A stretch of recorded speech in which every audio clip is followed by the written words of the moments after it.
Hi welcome back to my channel. ಇದು Anushka login Kannada. ನಾನು ಮನು ಮಂಜುನಾಥ್. ಎಲ್ಲರೂ ಹೇಗಿದ್ದೀರಾ? ಎಲ್ಲರೂ ಚೆನ್ನಾಗಿದ್ದೀರಾ ಅಂತ ಅಂದ್ಕೊಂಡಿದ್ದೀನಿ. ಇದು ಸಂಡೇ ವ್ಲಾಗ್ ಆಗಿರುತ್ತೆ. ಇವತ್ತು ಸ್ವಲ್ಪ ಎಲ್ಲ ಕ್ಲೀನ್ ಮಾಡ್ಕೊಂಬಿಡೋಣ ಅಂತ ಮಾಡ್ಕೊತಿದ್ದೀನಿ. ಯಾಕೆ ಅಂತಂದರೆ ಅದು ಕೂಡ ನಾನು ಇಲ್ಲಿ ಕಂಪ್ಲೀಟಾಗಿ ತಿಳಿಸ್ಕೊಡ್ತೀನಿ. ಇನ್ನೂ ನನ್ನ ಚಾನಲ್ಗೆ ಯಾರ್ಯಾರು ಸಬ್ಸ್ಕ್ರೈಬ್ ಆಗಿಲ್ಲ ಹೋಗಿ ಸಬ್ಸ್ಕ್ರೈಬ್ ಮಾಡ್ಕೊಂಡು ಬನ್ನಿ. ಸಾಂಪ್ರದಾಯಿಕದ ಪ್ರಕಾರ ನಮ್ಮೂರಲ್ಲಿ ನಾವು ಪ್ರತಿ ವರ್ಷ ಕೂಡ ಈ ಬರುವ ಶ್ರಾವಣ ಟೈಮಲ್ಲಿ ನಾಗರ ಪಂಚಮಿ ಹಬ್ಬನ ಕಂಪಲ್ಸರಿಯಾಗಿ ಆಚರಣೆ ಮಾಡ್ತೀವಿ. ನಾವು ಹಳ್ಳಿಗೆ ಹೋದರೆ ಹಳ್ಳೀಲಿ ಮಾಡ್ತೀವಿ, ಇಲ್ಲ ಅಂತಂದರೆ ನಾವು ಇರೋ ಪ್ಲೇಸಲ್ಲಿ ಹಬ್ಬನ ಆಚರಣೆ ಮಾಡ್ಕೊತೀವಿ.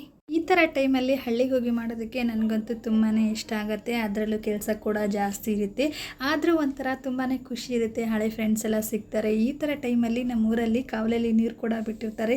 ಅಲ್ಲಿ ಹೋಗಿ ಕೆಲಸ ಎಲ್ಲ ಮುಗಿಸ್ಕೊಂಡು ಆರಾಮಾಗಿ ಬರ್ಬೋದು. ತುಂಬಾ ಖುಷಿಯಾಗುತ್ತೆ. ಹಳೆ ಮೆಮೊರೀಸ್ ಎಲ್ಲನೂ ನೋಡ್ದಂಗೆ ಆಗುತ್ತೆ, ಫ್ರೆಂಡ್ಸ್ ಎಲ್ಲ ನೋಡ್ದಂಗೆ ಆಗುತ್ತೆ, ಎಲ್ಲರ ಜೊತೆ ಮಾತಾಡ್ದಂಗೆ ಆಗುತ್ತೆ. ತುಂಬಾ ಖುಷಿಯಾಗುತ್ತೆ. ಹಾಗಂತ ನಾನು ಅಲ್ಲಿಗೇನಾದರೂ ಹೋಗಿ ಅದೇನಾದರೂ ಪೂಜೆ ಮಾಡಬೇಕು ಅಂತಂದರೆ ಹಾಗೆ ಹೋಗಲ್ಲ. ಮನೇಲೂ ಕೂಡ ಎಲ್ಲ ಕ್ಲೀನ್ ಮಾಡಿಬಿಟ್ಟು ನಂತರ ಹಳ್ಳಿಗೆ ಹೋಗಿ ಪೂಜೆನ ಮುಗಿಸ್ಕೊಂಡು ಬರ್ತೀವಿ. ಈ ನಾಗರ ಪಂಚಮಿ ಹಬ್ಬನ ಯಾರ್ಯಾರ ಮನೇಲಿ ಮಾಡ್ತೀರಾ ಅಂತ ನನಗೆ ಕಮೆಂಟ್ ಬಾಕ್ಸಲ್ಲಿ ಖಂಡಿತವಾಗ್ಲೂ ನೀವು ತಿಳಿಸ್ಕೊಡ್ಲೇಬೇಕು. ಈ ಥರ ಕ್ಲೀನಿಂಗ್ ಟೈಮಲ್ಲಿ ಮನೇಲಿರುವಂಥ ಐಟಮ್ಸ್ನೆಲ್ಲ ಹೊರಗಡೆ ಹಾಕಬೇಕು ಅಂತಂದರೆ ತುಂಬಾ ಕಷ್ಟ ಆಗುತ್ತೆ. ಅದರಲ್ಲಂತೂ ಸೆಕೆಂಡ್ ಫ್ಲೋರ್ ಥರ್ಡ್ ಫ್ಲೋರಲ್ಲಿ ಇದ್ರಂತೂ ತುಂಬಾ ಕಷ್ಟ ಆಗುತ್ತೆ. ನಮ್ಮದಂತೂ ಗ್ರೌಂಡ್ ಫ್ಲೋರಲ್ಲಿ ಇರೋದ್ರಿಂದ ಸ್ವಲ್ಪ ಪರವಾಗಿಲ್ಲ ಅನ್ನಿಸ್ತು.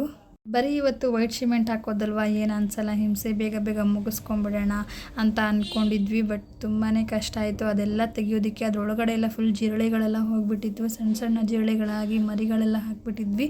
ಸೊ ಹಾಗಾಗಿ ಅದೆಲ್ಲ ತೆಗೆದು ಕಂಪ್ಲೀಟಾಗಿ ಹಾಕೋದಕ್ಕೆ ತುಂಬಾ ಕಷ್ಟ ಆಯಿತು. ತುಂಬ ಮನೆಯೆಲ್ಲ ಫುಲ್ ಗಲೀಜಾಗಿ ಹೋಗ್ಬಿಡ್ತು. ಅದರಲ್ಲೂ ಈ ಚಿಕ್ಕ ಕೆಲಸಕ್ಕೆ ಇಷ್ಟೊಂದಾಗಿದೆ. ಇನ್ನು ಪೇಂಟ್ ಮಾಡಬೇಕು ಅಂತಂದರೆ ಎಲ್ಲ ಕಂಪ್ಲೀಟಾಗಿ ಮನೇಲಿರೋ, ಕಿಚನಲ್ಲಿರೋ, ರೂಮಲ್ಲಿರೋ ಐಟಮ್ಸ್ ಎಲ್ಲ ಹೊರಗಡೆ ತೆಗಿಬೇಕು.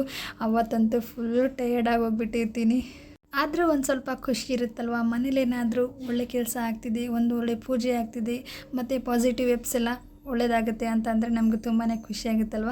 ಆ ಖುಷಿಯಿಂದ ಇದೆಲ್ಲ ಏನೂ ಅನಿಸೋದೇ ಇಲ್ಲ ಅನಿಸುತ್ತೆ. ಹಾಗಾಗಿ ಕಂಪ್ಲೀಟಾಗಿ ಎಲ್ಲ ಮುಗಿಸ್ಕೊಂಡು ಹೋಗ್ಬೋದು. ಒಂದೇ ದಿನ ಏನೂ ಕ್ಲೀನ್ ಮಾಡ್ಕೊಳಕ್ಕೆ ಹೋಗೋಲ್ಲ ನಾನು. ಒಂದೊಂದು ದಿನ ಒಂದೊಂದು ಕ್ಲೀನ್ ಮಾಡ್ಕೊತೀನಿ. ಜಾಸ್ತಿ ಕೆಲಸ ಅಂದರೆ ನನಗೆ ಕಿಚನಲ್ಲಿ ಕೆಲಸ ಇರುತ್ತೆ, ಇಲ್ಲಾಂದರೆ ಸ್ವಲ್ಪ ಬಟ್ಟೆ ವಾಶ್ ಮಾಡೋದಿರುತ್ತೆ, ಮತ್ತು ಬೀರೋ ಬಟ್ಟೆಗಳನ್ನ ಕಂಪ್ಲೀಟಾಗಿ ಜೋಡಿಸೋದಿರುತ್ತೆ. ಅದನ್ನು ಒಂದೊಂದು ದಿನ ಒಂದೊಂದು ಮಾಡ್ಕೊತೀನಿ ಅಷ್ಟೇ. ಮನೇಲಿ ಪೇಂಟಿಂಗ್ ಕೆಲಸ ಏನಾದರೂ ನಡೀತಿದ್ರೆ ಮನೆಗೋಸ್ಕರ ಮಾತ್ರ ನಮ್ಮ ಮನೆಯವರೇ ಮಾಡ್ಕೊಂಡು ಹೋಗ್ತಾರೆ. ನಾವು ಹೊರಗಡೆ ದುಡ್ಡು ಕೊಟ್ಟು ಯಾರನ್ನೂ ಕರೆಸೋದಿಲ್ಲ. ಸೊ ನಮ್ಮ ಹಸ್ಬೆಂಡೇ ಎಲ್ಲ ಮಾಡ್ಕೊಂಡು ಹೋಗ್ತಾರೆ. ಒಂದೇ ದಿನ ಎಲ್ಲ ಮಾಡಲ್ಲ, ದಿನ ಸ್ವಲ್ಪ ಸ್ವಲ್ಪ ಹೋಗಿ ಮಾಡ್ಕೊಂಡು ಹೋಗ್ತಾರೆ ಅಷ್ಟೇ. ಯಾರನ್ನೂ ಕೂಡ ನಾವು ಕರೆಸಿ ಮಾಡಿಸೋದು ಇಲ್ಲ. ಇನ್ನಲ್ಲಿ ಅದೆಲ್ಲ ಓಪನ್ ಮಾಡೋದಕ್ಕೆ 203 hours ಹಿಡಿದ್ಬಿಡ್ತು. ಸೊ ಇವಾಗ ವೈಟ್ ಸಿಮೆಂಟ್ ಕೂಡ ಹಾಕ್ತಿದ್ದೀವಿ. ಬೆಳಿಗ್ಗೆ ತಿಂಡಿ ಮಾಡಿಕೊಂಡು ನಾವು 11 o'clock ಸ್ಟಾರ್ಟ್ ಮಾಡಿದ್ದು 4 o'clock ಆಯಿತು. ಇದೆಲ್ಲ ಕಂಪ್ಲೀಟಾಗಿ ಮಾಡಬೇಕು ಅಂದರೆ ಬರೀ ಜಸ್ಟ್ ಹಾಲಲ್ಲೆಲ್ಲ ಕಿಚನಲ್ಲೂ ಕೂಡ ಆಗಿತ್ತು. ಸೊ ಅದೆಲ್ಲ ತೆಗೆದು ಕಿಚನಲ್ಲೂ ಇದೇ ಥರ ಸೇಮ್ ವೈಟ್ ಸಿಮೆಂಟ್ನ ಹಾಕಿ ರೆಡಿ ಮಾಡ್ಕೊಂಡ್ವಿ.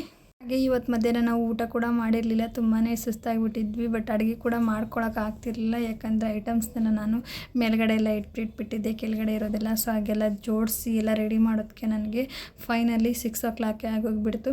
ನಂತರ ಎಲ್ಲ ಸ್ನಾನ ಎಲ್ಲ ಮುಗಿಸ್ಕೊಂಡು ದೇವಸ್ಥಾನಕ್ಕೆ ಕೂಡ ಹೋಗಿ ಬಂದ್ವಿ. ರಾತ್ರಿ ಊಟಕ್ಕೆ ಇವತ್ತು ಅಲಸಂದೆ ಕಾಳು ಸಾಂಬಾರು ಮಾಡ್ಕೊಂಬಿಡೋಣ ಅಂತ ಅದನ್ನು ಎಲ್ಲ ಬಿಡಿಸಿ ಎಲ್ಲ ರೆಡಿ ಮಾಡಿಕೊಂಡು ಸಾಂಬಾರು ಮಾಡ್ಕೊತಿದ್ದೆ. ಈ ಅಲಸಂದೆ ಕಾಳು ಸಾಂಬಾರನ್ನ ನಾನು ವಿಡಿಯೋ ಮಾಡಿದ್ದೀನಿ, ನಾಳೆ ಯೂಟ್ಯೂಬಲ್ಲಿ ಬಿಡ್ತೀನಿ. ಯಾರಿಗಾದರೂ ಇಂಟ್ರೆಸ್ಟ್ ಇದ್ದರೆ ಹೋಗಿ ಚೆಕ್ ಮಾಡ್ಕೊಬೋದು.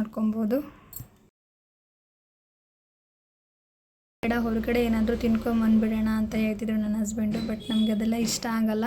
ನಾನು ಟಯರ್ಡಾಗಿದ್ದೀನಲ್ಲ ಅನ್ನೋದಕ್ಕೋಸ್ಕರ ನನ್ನ ಹಸ್ಬೆಂಡು ಹೊರಗಡೆನೇ ಊಟ ಮಾಡ್ಕೊಂಬರೋಣ ಅಂತ ಹೇಳಿದರು. ಆದರೂ ನಾವು ಯಾವತ್ತೂ ಜಾಸ್ತಿ ಹೊರಗಡೆ ತಿನ್ನೋಕ್ಕೆ ನಮ್ಗೆ ಇಷ್ಟ ಆಗಲ್ಲ.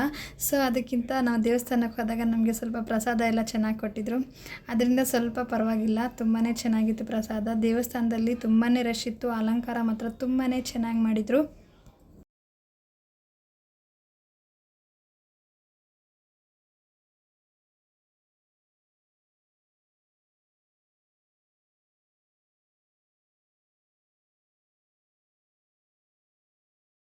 ಮಾಡಲಿಕ್ಕೆ ನನ್ನ ಹಸ್ಬೆಂಡ್ ಕೂಡ ಇವತ್ತು ಸ್ವಲ್ಪ ಹೆಲ್ಪ್ ಮಾಡಿದ್ರು. ಸೊ ಹಾಗಾಗಿ ಬೇಗ ಕೂಡ ಅಡುಗೆ ಮಾಡಿಕೊಂಡೆ. ಸಾಂಬಾರು ಕೂಡ ತುಂಬಾ ಚೆನ್ನಾಗಾಗಿತ್ತು, ನಮಗಂತೂ ತುಂಬಾ ಇಷ್ಟ ಆಯಿತು. ಇದರ ಜೊತೆಗೆ ಊಟ ಕೂಡ ಮುಗಿಸ್ಕೊಂಡ್ವಿ.